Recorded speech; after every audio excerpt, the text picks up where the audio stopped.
this life and this game is mine.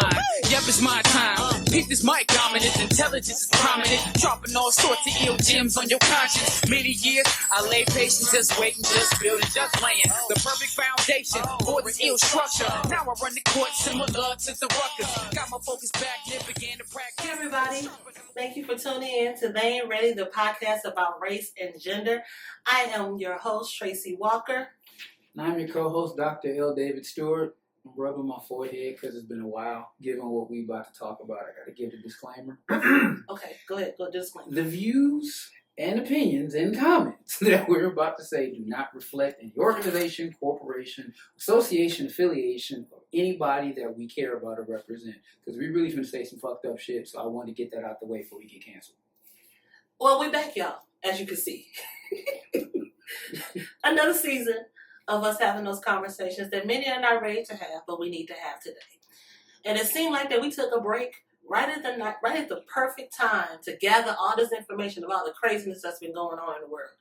And as you know, we like to talk about heated issues, and we're not straying away this season either. So we're going to kick it off with this season. So as y'all know, there's a lot of things around what we say, how we move. There's censorship that has been going on. If you say certain things about certain people in a colored house that you can't say, and if you do it, then you get blacklisted, removed from air, then companies lose money, and then they come and bring you back because they don't want to lose their subscriptions. Bars. So we're going to talk about all this stuff that's been going on. So I'm going to let my co-host lead into what our topic is this season as we kick it off for season 5. Guard your grill, protect your neck.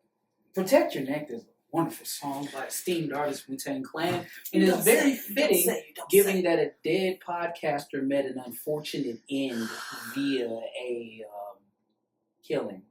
I say that, and again, part of my dark sense of humor, but I was remiss to think of Chris Rock yet again. Mm-hmm. You know, Chris Rock said in the special, people were like, Biggie and Tupac was assassinated. No, them niggas was killed. That's how I feel about the podcaster. He wasn't assassinated. Assassinated means you were actually politically something, right? The irony of this conversation is, earlier this year, if I'm correct, a Democratic senator and her husband were actually assassinated. And another one was attempted. Right, exactly. Correct. Mm-hmm. So the dead podcaster, whose name we all know, who shall remain nameless because I'm not giving them views, was killed. Mm-hmm. And let me say, we do not condone anybody dying. Correct. Especially under such a circumstance. My heart goes out to his kids. I mean, that's something that is traumatic. Mm-hmm. However, you don't get to say what that man says and expect us to mourn you. Sorry, not sorry. Now, before I get too far into it, you know, we're talking about free speech, and, you know, America once upon a time was a place of free speech, right? Mm. So the irony of this is, right now, we also lost Assata Shakur, God bless her soul. Mm-hmm. And people are saying, well, you can't advocate for that. She killed police. Well, that's not exactly the case.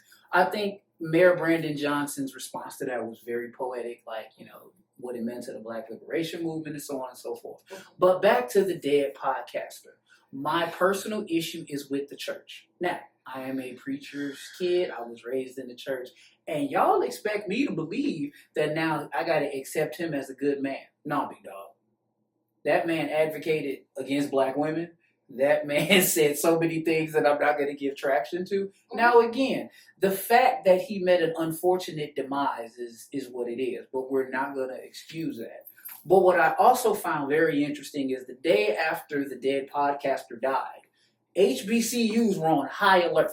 Correct. Mm-hmm. Now, we minding our black business doing that new little dance down there that bro's doing to the early in the morning joint. We minding our own business. Now, first off, let's just get ignorant. Who the fuck is black in Utah? Don't worry, I'll wait. So, you mean to tell me... Or who is black in Utah at that rally? Right. That wouldn't get caught and be seen when he first walked in or she walked in. Right. Exactly. That's the first part, right? So they went after black HBCUs, and incidentally, they tried to remove $300 million in funding to HBCUs at the same time, but they had to get that back. Right. You can Google that. But the next day, God has a funny sense of humor. Number one, and this is dark, given what he was talking about when he was killed, ouch. Number two, White, male, Republican, law enforcement family, not a member of the LGBTQ community. It was almost like white folks was mad it was one of their own. Now, I'm starting to believe that I should be a little nervous when I see white men because I fear for my life. Right? So, Columbine, what color? White. Uvalde, Texas, what color? Utah, what color? White. Okay, so at what point are black folks going to stop being blamed for this? Now, because of this has spawned a big conversation in free speech or what you can and cannot say. People are being fired, even though, ironically, this man kept a ledger on black academics and who to go after. Yeah. That hits a little bit that home. hits hard for both of us. We'll talk about that a little bit, but that hits at home. So now we're in a point where if you say anything, the algorithm will block you, you know, so on and so forth. Now, again, I live in a realm of irony. I have watched for 16 years white men call Michelle Obama a monkey, the former first lady of the United States. Correct. Ain't nobody got arrested, none of that. But because a 31-year-old dead podcaster unfortunately meets a rough fate publicly, now it is supposed to galvanize these patriots. So at what point did we forget about what the amendments were that we were supposed to learn in civics class? Well, also with that, I think the impact that they were looking for with this gentleman was more of how he came about even to have a voice in this time and age. He came about because they were looking for something because they couldn't capitalize on the youth vote. So they had him and developed him and gave him money and now have the organization. Continue. I'm trying to filter myself, y'all. Y'all know how this is. Let it flow. No. But they put money into this organization to develop it in order to get grassroots efforts for a youth population because they were losing the youth population. They did not like this, and that's what he was supposed to be, the voice of the youth. But instead of his voice turning for the youth, then they thought that he would be a flagship. He seemed like he had everything together to be able to do it. He was able to articulate in conversations. He was pretty much the model of what could not be done by who's currently sitting in the colored house. And that's what they were looking for. And so I'm going to censor your free speech, but I'm going to allow him to spit vile words about everything that was ever established. And then we're supposed to be champions of him and want to have a whole days of mourning for him when he would have wanted me shackled and chained. He would wanted me shot on the street. He would wanted my children to be sold into slavery again. This is what he was proposing, even in this conversation. So I think that it was the scare and the concern that was going on was the image that they had set up for was now dead. Who's going to pick up the banner and keep us going? Because there is a movement happening among young people of saying, no, we ain't going back. I'm not my ancestors. I'm not going willingly. And so they know they have to combat that. And now they have lost the person they had set up to combat that. You know, Brother Malcolm said, the chicken's coming home to roost. Yes, he did. Abraham Lincoln said America will never be taken from the outside. It'll be from the inside. So I wonder, wherever they are in the ancestral realm, what are they thinking right now? Now, what also complicates this, as I said earlier, they allege this dead podcaster was assassinated. And again, I quote Chris Rock, as black men, as black people, America is like the uncle that paid for college but molested you. Very relevant. So, as a black person, you can't tell me nothing about this country. However, how does a dead podcaster get a flag at half-mast for mourning, right? Even in the Parliament of the UK, they tried it and they shut that down. Well, let's I want to stop there right there. But when we had to do a half-mast for the passing of President Carter, he was mad and wanted to be rescinded because it was affecting what he had going on for his inauguration. So a president, you want to say whatever, but someone that had no political affiliation at all, never served the people, now he gets a half-mast thing. Come on now. Right. Let's be real now. Like, right. Which leads into the institutional resistance part of it. Now, so the institutional resistance isn't so much what you see. To me, it's, again, the chickens coming home to roost. There's a gentleman who was in Cranes recently. I think he owns Moe's Cantina. Super Trump supporter. You know, now he's begging Trump not to do what he's doing because he's losing his workers. That's right. So, how that work? So now, because let's be honest, certain things black folks ain't doing again. We gave free labor for 265 years, never got recompensed, 40 acres and a mule, blah, blah, blah. But now it's a lot of people pushing back, and now the Gestapo, ICE, is now running amok in the midst of the dead podcaster. Now, as a student of history, one of the things that people should really study right now is World War II and what led to World War II. First, from an economic standpoint, tariffs. We've got plenty of the podcasts, but if you believe tariffs the way Trump is, you should fail immediately. Number two, when you look at particularly the Night of the Reichstag, the burning of the books in 1933 is how Hitler ultimately used certain things, events, to take over power. Now, first regime of the little orange guy, the funky orange guy, he wasn't that bright, right? And he's still not that bright. But what's dangerous that ties this to the dead podcaster is the cult mentality of the people that believe in it. So number one, I've never seen in my life the anger of such mediocre white men run amok. Right? You know, this dead podcaster, he was 31, he was a family man, and he did what he did. But he had the unmitigated gall and audacity to say, like, the Honorable Ketanji Brown was unqualified. Bucko failed out of community college. Let me find out, right? So it's a personal thing for me as someone who has a doctorate that I have to watch mediocre white men. And as Dave Chappelle said, white women, you know, you were in on a heist, you didn't get the cuts you were supposed to get. Be mad. Now, let's go back to a year ago when Kamala Harris was voting. 54% of white women brought us here. 53% of Latino voters brought us here. So the institutional pushback is people voted the equivalent of roaches voting for Raid. And with that, when you talk about the 54% of white women that voted for us to be here, and one of the first things he did was attack DEI, right? So for those all you that have not watched other episodes, one, this is sensitive to me because one, I work in higher education, been for 20 plus years, and I am a diversity inclusion officer at a university, prestigious university. And as they would like to label themselves and say, and the first thing it came after everyone who was doing diversity work. Well, the reason why that makes it so interesting to me is that 54% of the white women voted for this situation we're in now, but they are the ones that benefited the most from diversity and inclusion. Ooh, you gonna make Karen and them mad. Well, Karen cried white tears later, that's fine. I'm just saying, you benefited more than a black woman did, you know? And I said, so you voted for someone that now has taken your job.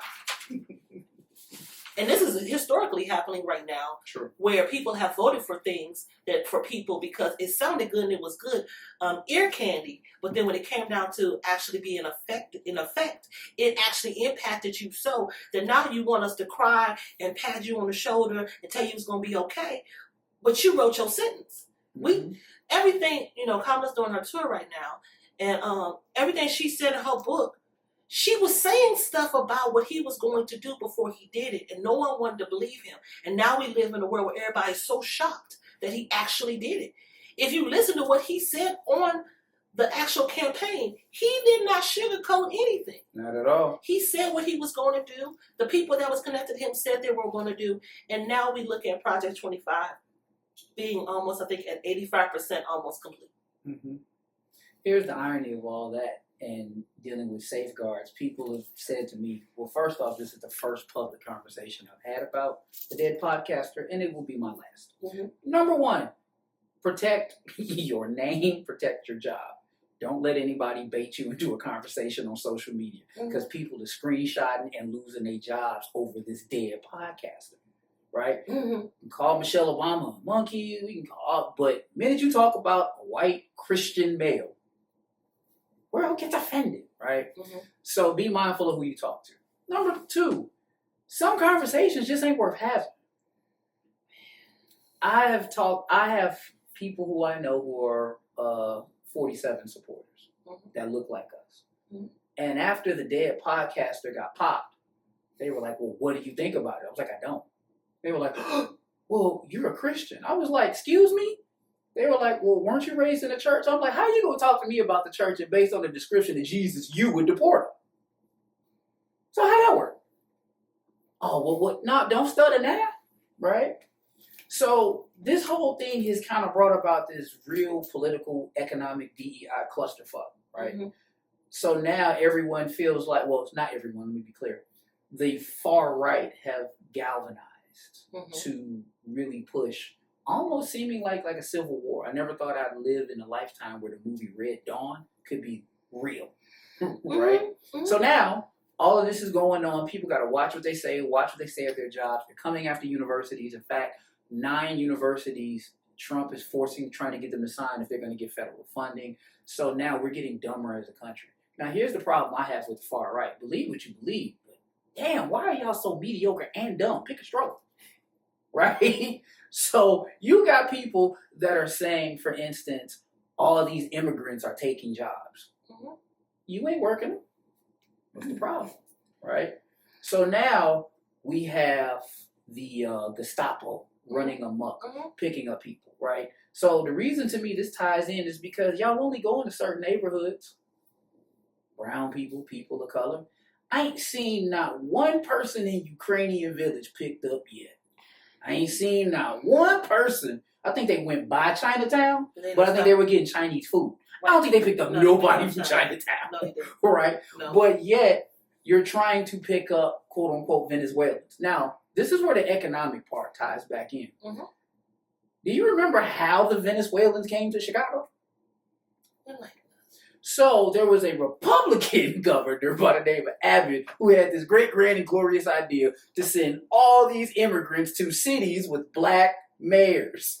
Mm-hmm. So the Republicans caused the problem. So Chicago got 50 to 75,000. Mm-hmm. So now Chicago is a war zone, which leads to them going to 75th and South Shore, trying to pick up train their lingua gang members. First off, you ain't picking up GDs, BDs, Stones, Folks, and Moes, or Kings. So now we picking up Venezuelan gang members? Let me find out. All they doing is selling candy and trying to make the American way, no different than what Fred Trump did for his son. You know, it is funny to me that history seems like a foreign notion when it comes to the far right. They fail to remember what history said. Mm-hmm. So now the whole thing, when you're talking about the immigrants, and I have a quote that I love now that I've seen the shirt, and I actually got the shirt. You can't have immigrants on a legal land that was built by stolen hands. Bars. So you can't say you stole this land, and technically you're the immigrant first. And called it manifest destiny. Right. But anyway, to go on to that, there is something where they're trying to, or has tried to, everything still gets going through the court. So I don't know where stuff falls yet. Sometimes they're not. But that immigrants cannot get health care. That's what he wants it to happen, right? And he says the Democrats did it. Well, let me let you know. Your good old friend Ronald Reagan was the one that actually put that into effect. Mm. It was his act to make sure that immigrants had health care. Why? Because I wanted to look up, I said, what would possess a president to want to make sure immigrants had health care during that time? There was a heavily population coming over from Asia. There was a heavy population coming up from other Europe countries, right? And at that time, if anybody knows, there was technological things that were going on, and we were trying to compete against other countries. So I want to entice you to come over here, and we're going to give you health care benefits and make sure you can have it. Mm-hmm. But now that immigrants over here and it doesn't benefit you, it goes back to a slavery mentality, right? The oppressor wasn't smart. The oppressor just had power. Mm-hmm. The slaves were the one that was making the inventions. The slaves were doing a lot of stuff and they brought all those resources.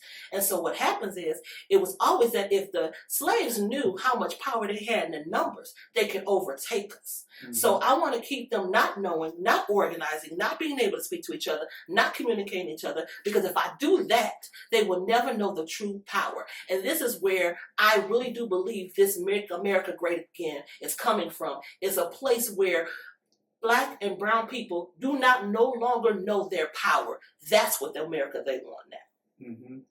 But also, I think of the Alex Cross series, the first episode. Anybody seen that? I don't want to spoil it. But Aldous Hodge, in a very brotherly way, Yes. made this white man feel real insignificant. Mm-hmm. And I think we are looking at a political version of this right Mm-hmm. now because, Black folks have always scared a lot of white people just by existing, right? Mm-hmm. So white people can talk about our Supreme Court Justice, not the Clarence guy. Y'all can have him in the racial draft immediately. Michelle Obama, former first lady. And yet the minute people say the dead podcaster got what she done, oh my God, how can you say a thing?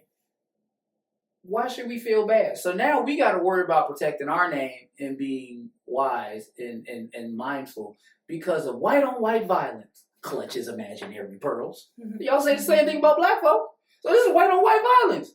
What that got to do with us? White boy shot dead podcaster because he wasn't radical enough. And you want it to be said over one, but Trayvon Martin. Mm-hmm. We've had Breonna. Mm-hmm. We've had all these different, I just can name the names after Sandra Bland. All of them, we had to witness them dying. And when we made a fuss about it, you told us to quiet down. That was an isolated case. Mm-hmm. We can't say the same thing about this isolated case.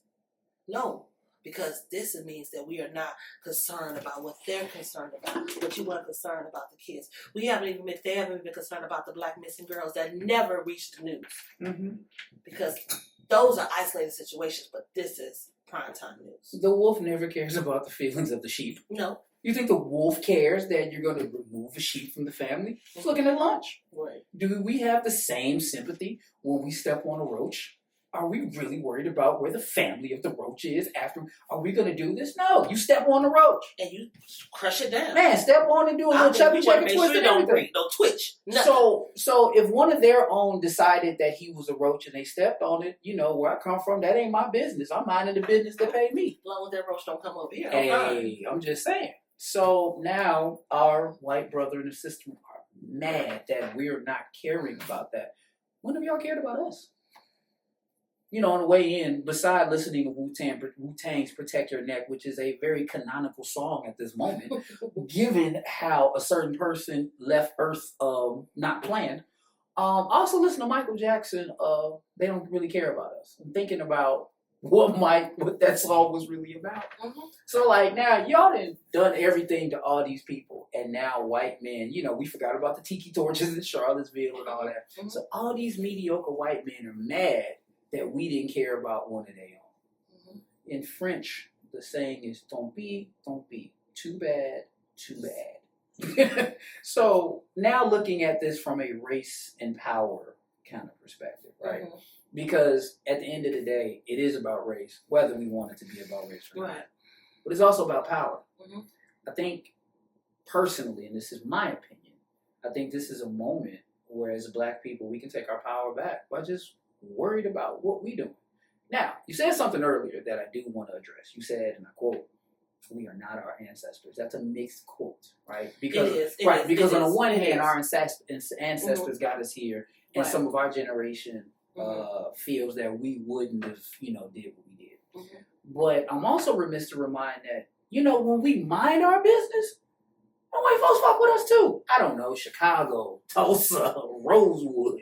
Right? So it's like I feel like now we just going towards civil war, because if we act like y'all, if we're under the Candace Owen Act, you see how they treat her. Bless her little heart, as they say in church folks. She realized that she found out. Mm-hmm. She was like, that was my best friend. Now she trying to be Black again, like Stacey Dash. No, old folks say, get your ass over there. You was right? trying to, you ain't But out if to the we, cookout. but if we mind our business, is demonstrated the day after the dead podcaster got popped, and I'm gonna use popped because they like talking. He didn't like rap music, so I'm gonna use rap terms in honor of him. Mm-hmm. He wasn't slain; he got clapped, shot, popped, right? And again, his death is nothing funny to laugh at. I got you. Mm-hmm. But why should we care that he lost his life when he advocated for my demise, right? We can disagree, right? We can say, you know, I like Snickers better than Reese Cups. I like Coke better than Pepsi. The minute you advocate for my demise, what Batman say, I don't have to kill you, but I don't have to save you either. And I think we do better going forward. Just don't say nothing about that man, or do like I'm doing, because I refuse to say his name. I call him a dead podcaster because he wasn't an influencer. He was an influencer at best, but he was not a political person. He was a podcaster that was backed by somebody that likes his nuts rubbed by other people that look like him. So I was going to as you, I don't know how to even segue from that, but I'm gonna mention my point because that's no segue from that. So the point that I want to bring about this too, when we talk about freedom of speech and talk about this podcaster, there's a lot talking about his belief system, right? Mm-hmm. There's a couple things I want to leave with this about this. One, your beliefs does not negate how you lived. That part. I can believe whatever I want, but my life doesn't line up to what I believe. The greatest commandment in the Bible talks about love. Nothing he ever said or ever spewed out his mouth was love. So you cannot tell me anything about that you really truly believe and walk this walk with God. That. Secondly, all of them that tried to have these conversations around him being this great Christian, this great person, this great thing like that, and that we should mourn him because he's this great Christian. In the Bible, real quick, I'm not going to do a lesson, but just a little quick. It was a man that wanted to walk closely with Jesus. And Jesus said, if you want to, he said, but I want to walk with you, but 1 second, let me bury my father. Jesus said, let the dead bury the dead. So what the point of that was that at some time there's a time to grieve, but there's a time to move on. At the point of this situation is, I don't want his children to have to experience that. I'm sorry for his wife, but there's so much to do in the world, that there's so many bigger issues going on. Y'all grieve, but get up and move on. Just like you would tell us to grieve and move on. It's time to move on. My thing is that what impact does this man have? But the only thing he left was hate.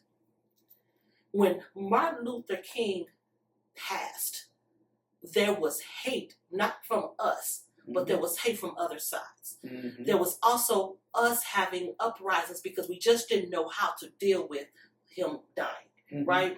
But this person's death has no comparison to it because all it has spewed is more and more hate and champion the words that he said. Or it was trying to whitewash or try to erase the words he said to make him seem like he was a martyr. And you bring up a good point. Since I'm on a roll of pissing people off, let me just go ahead and just get this out of the way. Mm-hmm. I'm particular to Dr. Martin Luther King, Dr. Brother Martin Luther King, because of an organization that I share with the gentleman. Now, when Martin Luther King died, in fact, his popularity was under 30% because he was against Vietnam. Mm-hmm. Martin Luther King did not get assassinated for sitting down with white people. He got shot, killed, assassinated because he got in economics.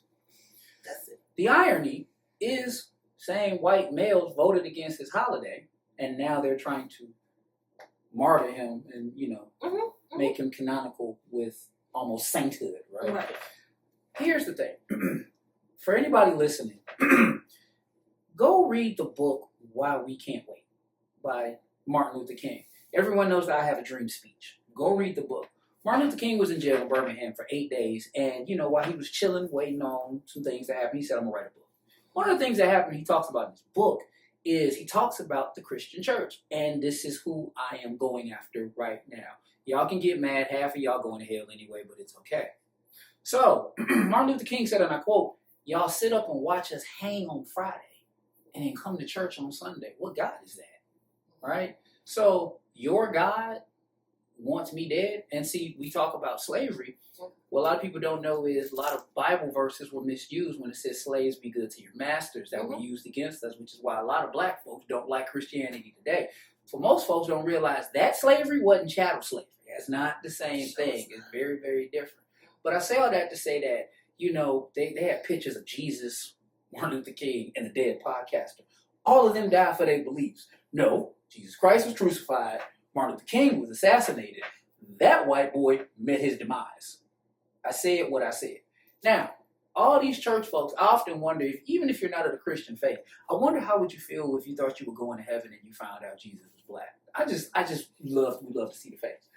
Because it's like, oh, the person you crucified, that is your Lord and Savior, right? How is that going to work, right? Well, to me, that's also people that don't read the word. Because that That's description of what it's supposed to look like. But and where actually the biblical context shows you where country this was at and location and everything like that. But people They don't read. No, but this is the thing. This is not just the thing about the Christians or the nationalist Christian. I want to say the Christian nationalists because I'm gonna have to separate that because the Christian nationalism is a whole different thing and they operate differently. But this is the thing that is so plain to me is that people don't read. Period. This is why there has been a podcaster. This is why we are able to have all these different contexts of conversations around things that people able to spit out because nobody reads. Everybody takes a hot take from TikTok. Everybody goes to Instagram and get a reel. Everybody goes to Facebook and gets their message and gets hear about it. I hear about people dying that ain't even died. They still living around, but everybody takes it to social media or YouTube and get their clips of information because nobody want to pick up a book and understand the history. Even with this, one of the things that George Bush did, the worst thing he could ever do, and everybody thought that was the greatest thing in the world. No child left behind. What happened is kids that should have been left behind, should have had more teaching, should have had more education, were passed along, and now we got people walking around, making decisions, doing business that don't have an education past third grade. Me personally, as an educator, I start my class by saying no child left behind is not applying in my class. I get paid whether you get an A or F. And if you don't do my work, I'm going to fail the fuck out of you. And once we get that understanding, we're great. Which kind of segues toward the end of this episode in terms of economics. And this is where it all comes down to now. Mm-hmm. The Gestapo is running around. Mm-hmm. First off, they're giving $50,000 bonuses to people to work for ICE. Correct. All right. Mm-hmm. Now, I have an alternative career path that I cannot speak on a mic. But I sat the other day because I like humor. And I watched 20 men dressed in green couldn't catch a biker on foot. He had a motorized bike. Now, after I got done laughing, I really, after I wiped my tears, because it was funny, because I just heard Fred Flintstone. Oh, but I heard the one, I heard Benny. Benny Hill? Yeah, Benny Hill. That was the best one. But here's the dangerous thing, though. I know friends who are feds. Mm-hmm. Number one, they're trained at de-escalation. Number two, they get yelled at all the time. You mean to tell me one dude that said, I'm not a citizen, come at me, bro, and all y'all couldn't catch him? Why is that dangerous? Because we're going to have a climate where lawsuits are going to happen and people are going to die because these people are not trained. Where does it go to economically? So I think Trump did this on purpose. I've told friends of mine, from now on, don't serve no gringos, no tacos, no enchilada, no horchata. I wouldn't serve nothing. But how you going to advocate for my demise and then be like, oh, I want a quesadilla? Tell you what, go take your ass to Cracker Barrel and eat your unseasoned, unobeyed food. All right? You don't like me, I don't like you. Chicken. Right, your pink chicken. No, the white chicken, like Buddy had in that. I said opaque. Oh, yeah.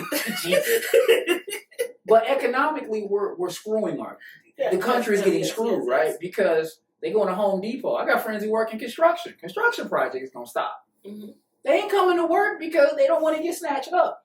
Your restaurants. The first laboratory was Florida. People say what happened in Florida. Ron DeSantis did the same thing, and construction has slowed down. And it's like, well, why aren't people coming to Florida? Who do you think work back at a house? You don't need a PhD to figure this out. So the more we do this, but what's also interesting is his meaning 47's fetishization with black leadership. So now he was going to Memphis. Now, we got YNs. Them's a different breed of YNs down there. And for the record, Tennessee, I think, is an open carry state. Mm. So, that makes sense. I think everybody know where I'm going with this, right? Mm-hmm. Illinois, you got to conceal carry, right? Now, imagine you got 4 or 5 of your cousins in them with Dracos and switches and they ain't got to hide them. Mm-hmm. And now you got these untrained federal agents that I personally believe are J6 and a few other things running around. What's going to happen? And then my last point economically, and we'll get ready to close, and no one can, this is an open forum thing. Has anybody noticed you ain't heard of not one single militia since Trump came back in office? You have not heard about any white militias, and yet we got new federal officers. I yield. Before we close out, I do want to talk about one thing about this free speech that we've been talking about. And as my co-host and I both work in higher education, I have been silenced many times because I can't speak my mind, because many people cannot handle that. They cannot handle that there is, for a black woman, there's something called the angry black woman. There's also something called pet to threat, where I'm cool when I say I do what you want me to do, but when I speak my mind, I become a threat. And so now what that has is escalated even more now, so others are now feeling the pinch. I remember when DI was talking about being erased and we had to deal with the consequences on campus, and I had a wonderful Karen crying on a Zoom call with me, wanting me to sympathize with her. She said, "How do I feel?" And I said, "Like it's Monday." Mm-hmm. And she said, "Why did you say it like that? This is just so disheartening." I said, "This is what I've lived. I've lived this." I said, "This skin color cannot be hid. I don't get to choose." So I've had to navigate things where people said I wasn't qualified, even though I had more education than the person that was interviewing me. I have been told that I'm not able to do certain things because I don't move like they want me to move. But if I have impact, then I become a threat. And so we need to break this up. Or I feel like she's having too much influence. I got to pull her down so that she cannot take over my role. And this has happened in education. And now many are feeling the impact of it in other aspects and ways. And free speech is now impacting higher education. And how is that going to affect the economy for us? Mm-hmm. I want to touch on this. What's happening now is I have gotten a lot of offers from institutions outside of the United States to come teach because they're seeing their American enrollment increase of students going over there, especially in STEM, where we are fighting to stay ahead or even be on the same level as other countries in STEM research. And now these students are going overseas to other places now to study. America's going over there, that's fine. But there's also now more international students afraid to come here. The ones that y'all do want still may not come here because they are afraid. And what does that happen and help and hinder economics? Because most institutions have to deal with a 90-10 rule. And every institution that gets federal funding should be following 90-10. Only 90% of your aid or any of your funding for your budgets should be from the federal government. 10% has to be from other disposable income places, such as cash-paying students that are international. So if your international numbers decrease, it's a problem, which is why many institutions are dealing with budget issues because they're still trying to recover from COVID. And now you let this be in place. So now you're going to have layoffs in schools, which is happening all across. Schools are fighting for their funding because somebody wants to have a tantrum because they didn't get their diaper changed and now wants us now to be able to kiss the ring in order to get money for their schools. So as we close, I say this. For black people, brown people, and the white people who rock with us, I don't want allies, I want accomplices, number one. Mm-hmm. Number two, what does a class clown and a fire have in common?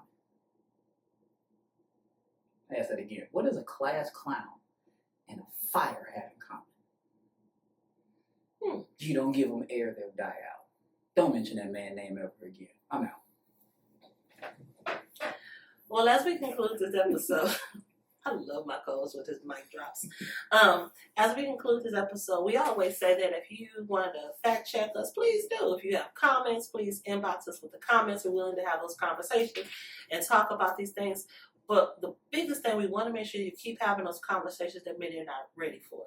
I do want to leave with this last quote before we close out. And you can always follow us on Instagram, Facebook, YouTube. We may have some TikToks going on. Please follow us, share with your friends, have these conversations. But the quote I want to end with today is, either America will destroy ignorance or ignorance will destroy the United States. We are at this pivotal point now. What is it going to be? And I'm really concerned that we err into the latter. So keep listening, y'all. Take care. Peace. And cutting. It's Mike, this life and this game is mine. Yep, it's my time. Peep this mic dominant, intelligence is prominent. Dropping all sorts of ill gems on your conscience. Many years, I lay patient, just waiting, just building, just laying the perfect foundation for this ill structure. Now I run the court similar to the ruckus. Got my focus back, then began to practice. It was sharper than